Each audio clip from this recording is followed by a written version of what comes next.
का शब्द है और शत संस्कृत भाषा का शब्द है, अर्थात 100 में से 1। इसका क्या मतलब है? शत माने 100, प्रति माने 1। अभी तक तुमने प्रतिशत कई बार पढ़ा है, किताबों में भी पढ़ा है, लिखा हुआ देखा है, मगर जो आज हम बताएंगे जो भाषा प्रतिशत की किताबों में नहीं मिलने की। प्रतिशत का मतलब होता है 100 में से 1। आज हम इस प्रतिशत से भिन्नों का निर्माण भी सीखेंगे। क्या सीखेंगे? भिन्न कैसे बनती है प्रतिशत से। ठीक है बच्चों, भिन्नों का निर्माण भी सीखेंगे। अब जैसे यहाँ पे इस समय पे कितने बच्चे हैं? 30 बच्चे यहाँ बैठे हैं, इनमें से 4 बच्चे बाहर चले गए। ठीक है, फिर वे 4 बच्चे अभी तो बाहर हैं, तो बाहर का मतलब वे किसी की फाउंडेशन में नहीं है, बाहर है, स्वतंत्र है। 4 बच्चे अंदर आ गए, तो हम उन्हें क्या लिख सकते हैं? 4/30। अर्थात वे 4 बच्चे जो अंदर आए कमरे में, 30 बच्चों में से हो गए अब वे 4, तो 30 का 4, अर्थात अब वे बच्चे 30 में से काउंट होंगे। 30 जिस तरह से प्रतिशत हम निकालते हैं, प्रतिशत में संख्या 100 में से 2 भाग हो जाती है, अर्थात 100 का 1 भाग। इसी तरह से 30 का 4 भाग। समझ गए? यो हमारे प्रतिशत दैनिक जीवन में भी प्रयोग होता है। जैसे कि 4 बच्चे बाहर से अंदर आए, तो जब वे अंदर आए तो अब उनका दायरा यो कक्षा हो गई। कक्षा में 30 बच्चे हैं, तो अब हम उन्हें क्या कहेंगे? 30 में से 4 भाग। अर्थात 30 में से जब 4 भाग होगा तो यो हमारा क्या बन गई? 4/30।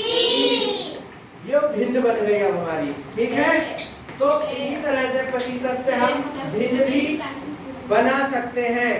अब ध्यान से समझेंगे ना सब बच्चे। प्रतिशत में यदि हम डिनोट कैसे करते हैं? प्रतिशत का चिन्ह होता है ये प्रतिशत, गणित का चिन्ह है प्रतिशत। अब हम इसे 4% बोलेंगे। क्या बोलेंगे? 4%। अगर मैं इसे केवल 4 लिख दूं तो ये केवल एक गणित की संख्या हो जाएगी 4, और ये है 4%।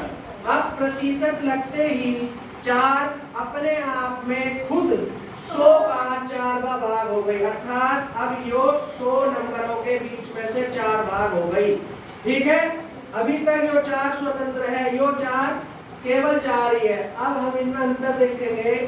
प्रतिशत का निशान लगते ही 4 100 में से काउंट होगी, अर्थात 100 में से 4वां भाग। भिन्न हो गई ना यो एक। ठीक है, यो एक भिन्न हो गई 4/100।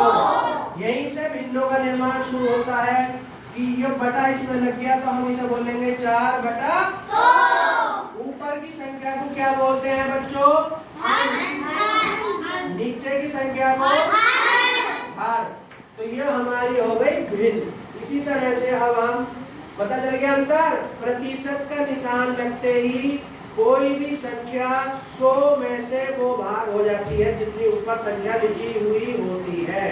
ठीक है, अब हम इस संख्या पर आधारित, प्रतिशत पर आधारित कुछ सवाल करेंगे। प्रतिशत से बहुत सारे हमारे सवाल होते हैं, जैसे कि प्रॉफिट लॉस, लाभ और हानि, है ना?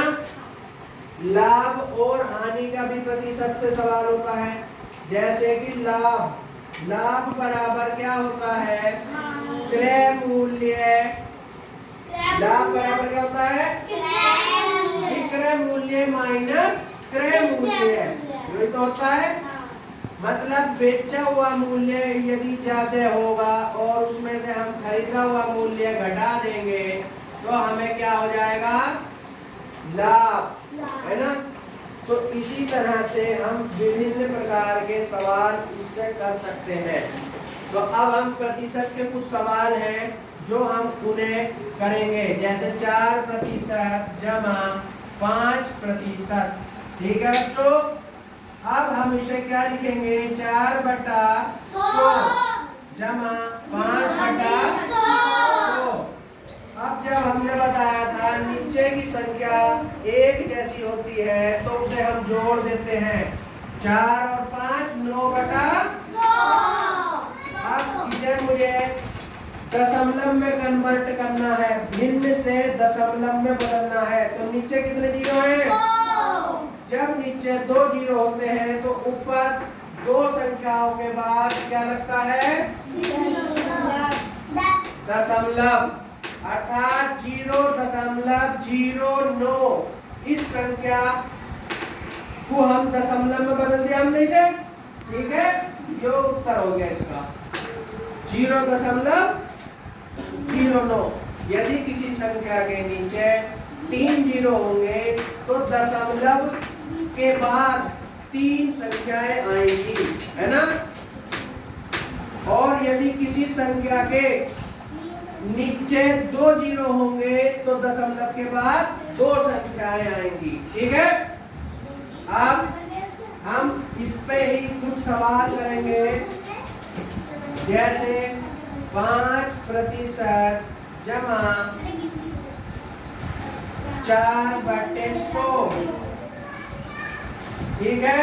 15% जमा 4/100, तो ये तो हो गया 15%। इसे भी हम क्या लिख सकते हैं? 4/100 को 4% लिख सकते हैं ना। जैसे 4 को हमने प्रतिशत से बदला था, ऐसे ही भिन्न है, मतलब प्रतिशत से भिन्न में बदल सकते हैं, भिन्न से प्रतिशत में बदल सकते हैं। तो अब हम इस संख्या को 15% जमा 4% भी लिख सकते हैं, है बच्चों। 15 और 4 कितना हो गया? 19% हो गया। अब यो 19/100 अगर मैं यहाँ लिख दूं और दशमलव के बाद कितने संख्या आएंगी? 0.19। तो ये हमारी क्या होगी इसका उत्तर, ठीक है। करना शुरू करो काम को जल्दी।